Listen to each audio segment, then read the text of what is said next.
ಈ royal Enfield ಗಾಡಿನ ನಾನು ಎಷ್ಟು ಪ್ರಾಬ್ಲಮ್ ಐತೆ ಅಂತಂದರೆ ಎಲ್ಲ ಪ್ರಾಬ್ಲಮ್ಮು ಗೊತ್ತಿದ್ದು ತಗೊಂಡಿದ್ದೀನಿ ಈ ರಾಯಲ್ ಎನ್ಫೀಲ್ಡು.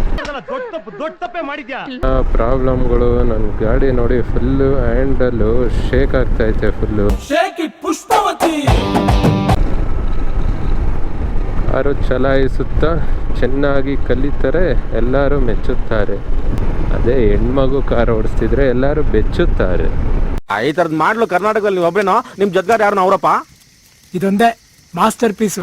ನಾನು ಈ ಗಾಡಿ ತಗೊಂಡು 10 ತಿಂಗಳಾಯಿತು. ನನಗೆ ಇದುವರೆಗೂ ಅಷ್ಟೊಂದೇನು ಇಶ್ಯೂಸ್ ಏನು ಕಾಣಿಸಿಲ್ಲ. ನಾರ್ಮಲ್ ಗಾಡಿದು ಇಂಜಿನ್ ಕ್ಯಾರೆಕ್ಟರ್ ಏನಿದೆ ಅದೇ ಇದೆ. ಬಟ್ ನನಗಿದೆ ಫಸ್ಟ್ ಇಶ್ಯೂ ಆಗಿರೋದು ಇದೊಂದು ಕಾನ್ಸೆಪ್ಟ್ದು ನಟ್ ಲೂಸ್ ಆಗಿಬಿಟ್ಟೈತೆ. ಎಲ್ಲಿ ಕಳ್ಕೊಂಬಿಡ್ತೈತೆ ಅಂತ ನನಗೆ ಭಯ. ಈ ರಾಯಲ್ ಎನ್ಫೀಲ್ಡಲ್ಲಿ ಎಷ್ಟು ಸೋಷಿಯಲ್ ಮೀಡಿಯಾದಲ್ಲೆಲ್ಲ ನೋಡಿದ್ದೀನಿ, ಪೂರ್ತಿ ಹ್ಯಾಂಡಲ್ಲೇ ಕಳ್ಕೊಂಡು ಮುರ್ಕೊಂಬಿಡ್ತೈತೆ. ಬಟ್ ಈಗ ಹಂಗೆ ಆಗದೆ ಇರಲಿ ಅಂತ ದೇವ್ರನ್ನ ಕೇಳಿಕೊಂಡು ಹೋಗ್ತಾ ಇರ್ತೀನಿ. ಅದನ್ನು ನೋಡ್ಸ್ಕೊಂಡು ಚೆಕ್ ಮಾಡಿಸ್ಕೊಂಡು ಬರೋಣ ಅಂತ ಬಿಗ್ ಬೇರ್ ಕಸ್ಟಮ್ಸ್ ಅವರ ಗ್ಯಾರೇಜ್ಗೆ ಹೋಗ್ತಾ ಇದ್ದೀನಿ. ಹಲೋ. ಅಯ್ಯೋ ಅಯ್ಯೋ ಅಯ್ಯೋ,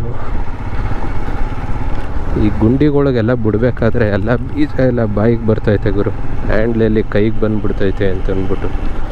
ಅಯ್ಯೋ, ನಿಧಾನಕ್ಕೆ ಹೋಗೋಣ. ನೀನು ನೋಡ್ರ, ಅಯ್ಯೋ ಪಾಪ ಅನ್ನಿಸ್ತಿದೆ.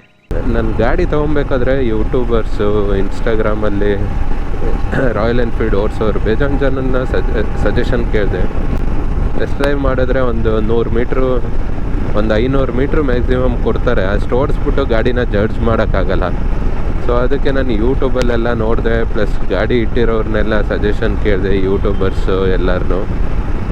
ಬಟ್ ಎಲ್ಲರೂ ರಾಯಲ್ ಎನ್ಫೀಲ್ಡ್ ಹಿಮಾಲಯನ್ ತೊಗೊಬೇಡಿ, ಪ್ರಾಬ್ಲಮ್ ಇದೆ, ತುಂಬ ಪ್ರಾಬ್ಲಮ್ ಇದೆ ಅಂತೆಲ್ಲ ಹೇಳಿದ್ರು. ಅವ್ರು ಹೇಳಿದ್ರು ನ್ಯಾಯ ಆಯ್ತಾ ಕಣ್ರಿ. ಆದರೆ ನನಗೆ ಇದೇ ಗಾಡಿ ಬೇಕಿತ್ತು. ಈ ಗಾಡಿ ಮೇಲೆ ಅದೇನು ಲವ್ ಆಗಿತ್ತು ಅಂತ ಗೊತ್ತಿಲ್ಲ.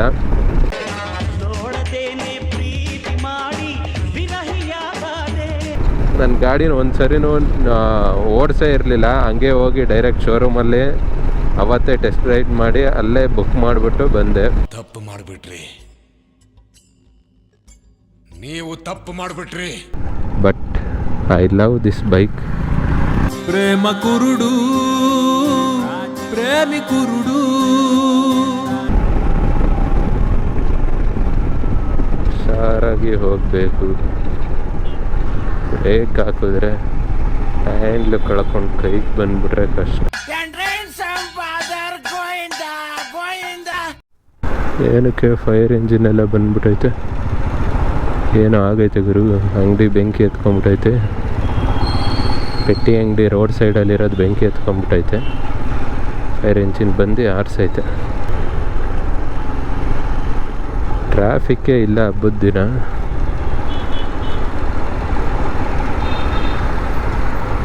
ನನಗೂ ಒಳ್ಳೇದಾಯಿತು. ಬಟ್ ಹಬ್ಬದ ದಿನ ಅವ್ರ ಅಂಗಡಿ ಗ್ಯಾರೇಜ್ ತೆಗ್ದವರೋ ಇಲ್ಲವೋ ಗೊತ್ತಿಲ್ಲ. ತೆಗ್ದಿದ್ರೆ ವೆರಿ ಗುಡ್, ನನಗೆ ಹೆಲ್ಪ್ ಆಗುತ್ತೆ. ಯಾಕಂದರೆ ತಿರ್ಗಾ ಮತ್ತೆ ರಜಾ ಹಾಕಬೇಕು ಅಂದರೆ ಇಲ್ಲ ಸ್ಯಾಟರ್ಡೆ ಸಂಡೇ ಬರಬೇಕಾಗತ್ತೆ. ಅಲ್ಲಿವರೆಗೂ ಗಾಡೀಲಿ ಓಡಾಡೋಕ್ಕಾಗಲ್ಲ. ಈ ಗಾಡೀಲಿ ಓಡಿಸ್ಬೇಕು ಅಂದರೆ 2 ಕಿಡ್ನಿನ ಬಾಯಲ್ಲಿ ಇಕ್ಕೊಂಡು ಓಡಿಸ್ಬೇಕಾಗತ್ತೆ. ಏನು ಮಾಡ್ತಾವ್ರಿ ಇಲ್ಲಿ? ಎಲೆಕ್ಷನ್ ಚೆಕ್ಕಿಂಗ. ಗಾಡೀಲಿ ದುಡ್ಡು ಎತ್ಕೊಂಡು ಹೋಗ್ಬಿಟ್ರೆ ಏನು ಮಾಡ್ತಾರೆ ಹಿಂಗೆ ಎಲೆಕ್ಷನ್ ಚೆಕ್ ಮಾಡೋರು?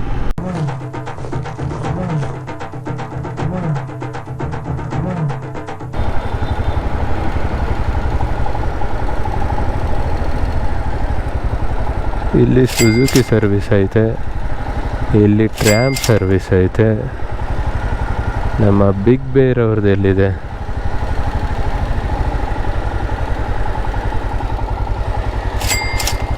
ಇಲ್ಲೇ ತೋರಿಸ್ತಾ ಇದೆ ಗೂಗಲ್ ಮ್ಯಾಪು. ಇದೆ ಅನಿಸುತ್ತೆ, ಕ್ಲೋಸ್ ಮಾಡಿಬಿಟ್ಟವ್ರೆ. ಏನಿದು ಕಾಲೇಜ್ ಹತ್ರ ಒಬ್ಬರು ಇಲ್ಲ. ಓಹ್, ಇವತ್ತು ರಂಜಾನ್, ಇವತ್ತು ಎಲ್ಲರಿಗೂ ರಜಾ. ಬಟ್ ನಮಗೆ ಮಾತ್ರ ಆಫೀಸ್ ಇದೆಯಲ್ಲ. ಅಣ್ಣ, ಮುಂದ್ಗಡೆ ಮುಚ್ಚಿರೋ ಮುಚ್ಚಳ ತೆಗೆದ್ರೆ ಅಲ್ವೇನಣ್ಣ ಎದುರುಗಡೆ ಇರೋ ಫಿಗರ್ ಕಾಣೋದು? ಇಷ್ಟೊತ್ತವರೆಗೂ ಕ್ಯಾಮ್ರಾ ಅದಕ್ಕೆ ಮುಚ್ಚಳನೇ ತೆಗ್ದಿರ್ಲಿಲ್ಲ, ಹಂಗೆ ರೆಕಾರ್ಡ್ ಮಾಡಿದ್ದೀನಿ. ಮುಂದ್ಗಡೆ ಮುಚ್ಚಳ ತೆಗೆದ್ ಮಾತ್ರ ಮರಿಬೇಡ ಕಣಣ್ಣ.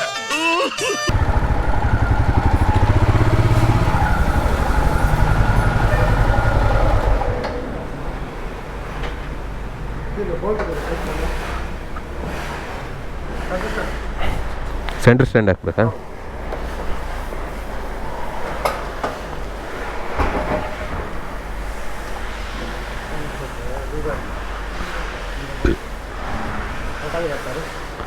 ಹಾಂ, ಅದು ಸ್ವಲ್ಪ ಹಿಂಗೆ ಮುಂದೆ ಹಿಂದೆ ಎಳ್ಳಾಡ್ತೈತೆ.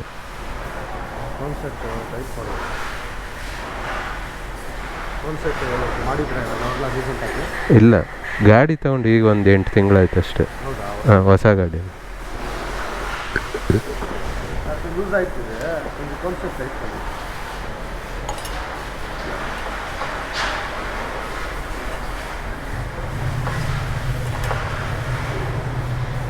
ಅದು ಲೂಸ್ ಆದ್ರೇನೆ ಅಲ್ವಾ ಹಂಗೆ ಎಳ್ಳಾಡೋದು?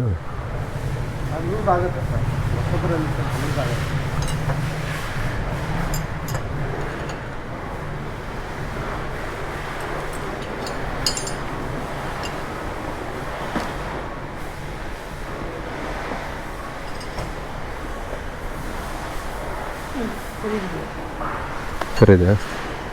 ಮಾಮೂಲಿ ಹೊಸದರಲ್ಲಿ ಸ್ವಲ್ಪ ಲೂಸ್ ಆಗುತ್ತೆ. ಹಾಂ, ಅದ್ರಾಗ ವರ್ಕ್ ಮಾಡಿದ್ರು ಲೂಸ್ ಆಗುತ್ತೆ. ವರ್ಕ್ ಏನು ಮಾಡಿಲ್ಲ, ಹೊಸದು ಅದು. ಕ್ಲೀನ್ ಇದೆ ಅನಿಸುತ್ತೆ. ಲಾಸ್ಟ್ ಟೈಮ್ ಕ್ಲೀನ್ ಮಾಡಿದ್ದು. ಆದರೆ ಕ್ಲೀನರ್ ಹಾಕ್ಬಿಟ್ಟು ಇನ್ನೊಂದ್ಸತಿ ಚೈನ್ ಲೂಸ್ ಮಾಡೋದು. ಹೌದು, ಕಿಲೋಮೀಟರ್ 8,000 ಆಗಿದೆ ಈಗ. ಹಾಂ, ಲಾಸ್ಟಾಗಿ ಮಾಡ್ಬೋದು ಮಾಡ್ಬೋದು. ಕ್ಲೀನರ್ ಹಾಕ್ಬಿಟ್ಟು ಮತ್ತೆ ಲೂಸ್ ಆಗ್ತದೆ. ತುಂಬ ಮಟ್ಟಿದ್ರೆ ನಾನು ವಾಶ್ ಮಾಡಿದ್ದು ಮತ್ತೆ ಮಾಡಿ ಅಂತ ಹೇಳ್ತಾರೆ. ಹಾಂ,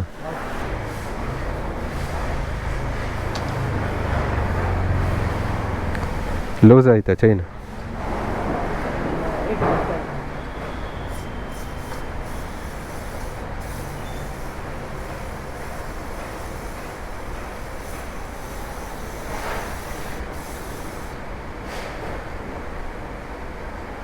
ಗಾಡಿ ತೆಗೆದ್ಬಿಟ್ಟು ಕೂತ್ಕೊಳ್ಳಿ, ಚೈನ್ ಹಾಂ, ಗಾಡಿ ಮೇಲೆ ಕೂತ್ಕೊಳ್ಳಿ, ಗಾಡಿ ತೆಗೆದ್ಬಿಟ್ಟು ಚೈನ್ ಪ್ಲೇಟ್ ಚೆಕ್ ಮಾಡಿ.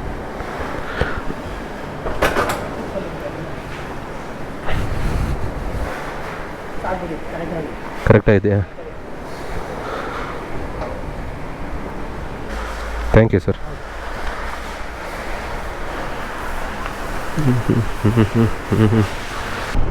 ಆದರೂ ಈ ಬೇಸಿಗೆ, ಈ ಬಿಸಿಲಿಗೆ ನೋಡಿ ಎಲ್ಲ ಸಣ್ಣ ಪ್ರೊಡಕ್ಷನ್ ಹಾಕೊಂಬಂದ್ಬಿಟ್ಟಿದ್ದೀನಿ. ಈ ಪ್ರೊಡಕ್ಷನ್ ಹಾಕೊಂಬರಲಿಲ್ಲ ಅಂದರೆ ವೈಟಾಗಿರೋ ನಾನು ಕಪ್ಪಗಾಗ್ಬಿಡ್ತೀನಿ. ಮನೆಗೆ ವಾಪಸ್ ಹೋದರೆ ಯಾರು ಇವನು ಅಮ್ಮ ಮಗನೇ ಅಲ್ಲ, ಇವನು ಯಾರೋ ಬೇರೆಯವನು ಬಂದ್ಬಿಟ್ಟವನೇ ಅಂತ ಅಂದ್ಬಿಡ್ತಾರೆ ಅಷ್ಟೇ. ಆಮೇಲೆ ನಾನು ಈ ಗಾಡಿನ ಇಷ್ಟೆಲ್ಲ ಪ್ರಾಬ್ಲಮ್ ಇದ್ದರೂ ಎಂತಕ್ಕೆ ತೊಗೊಂಡೆ ಅಂದರೆ, ಗಾಡಿಗೆ ಲವ್ ಅಟ್ ಫಸ್ಟ್ ಸೈಟ್ ಅಂತಾರಲ್ಲ, ಈ ಗಾಡಿ ನೋಡಿದಾಗ ನನಗೂ ಅದೇ ಫೀಲ್ ಆಗಿತ್ತು. ನನಗೆ ಏನೇ ಆಗಲಿ ಇದೇ ಗಾಡಿ ತೊಗೊಬೇಕು ಅಂತ ಫಿಕ್ಸ್ ಆಗಿಬಿಟ್ಟಿದೆ. ಆಗ ನಾನು ಒಂಥರ ಡ್ರೀಮ್ ಬೈಕ್, ನನಗೆ ಇದೇ ಗಾಡಿ ತೊಗೋಬೇಕು, ಇದೇ ನನ್ನ ಡ್ರೀಮ್ ಬೈಕ್ ಅಂತ ಅಂದ್ಕೊಂಡಿದ್ದೆ. ಗಾಡಿ ಇಷ್ಟ ಆದಮೇಲೆ ತಗೊಬಿಡ್ಬೇಕು. ಈಗ ಎಲ್ಲ ಗಾಡೀಲೂ ಪ್ರಾಬ್ಲಮ್ ಇದ್ದೇ ಇರ್ತೈತೆ. ಈ ಗಾಡೀಲಿ ಒಂದು ಸ್ವಲ್ಪ ಜಾಸ್ತಿ ಇರ್ಬೋದಷ್ಟೇ. ಅದು ಬಿಟ್ಟರೆ ಪ್ರತಿಯೊಂದು ಗಾಡೀಲೂ ಅಡ್ವಾಂಟೇಜ್ ಇದೆ, ಡಿಸಡ್ವಾಂಟೇಜ್ ಇದೆ. ಕನಕಪುರ ರೋಡ್ ಅಂತೂ ಸಖತ್ತಾಗಿ ಮಾಡ್ತಾವ್ರೆ ಇವರು ಈಗ. ಅದೇ ಥರ ಎಲ್ಲ ಊರಿಗೂ ರೋಡ್ ಹಂಗೆ ಮಾಡಿದ್ರಾಗುತ್ತೆ. ರಾಯಲ್ ಎನ್ಫೀಲ್ಡ್ ಅವರು ಇಷ್ಟೆಲ್ಲ ವರ್ಸ್ಟ್ ಕ್ವಾಲಿಟಿ ಕೊಡಬಾರ್ದು. ಇವ್ರ ಕಂಪ್ನಿ ಲೆಗಸಿ ಏನು, ಇವ್ರ ಕಂಪನಿ ಹಿಸ್ಟ್ರಿ ಏನು, ಅದನ್ನು ಮೇಂಟೈನ್ ಮಾಡೋದಕ್ಕಾದರೂ ಕ್ವಾಲಿಟಿ ಚೆನ್ನಾಗಿ ಕೊಡಬೇಕು. ಇವ್ರು ಬರೀ ದುಡ್ಡು ಮಾಡೋದಕ್ಕೋಸ್ಕರ ಮಾಡೋದ್ರಾಗಲ್ಲ.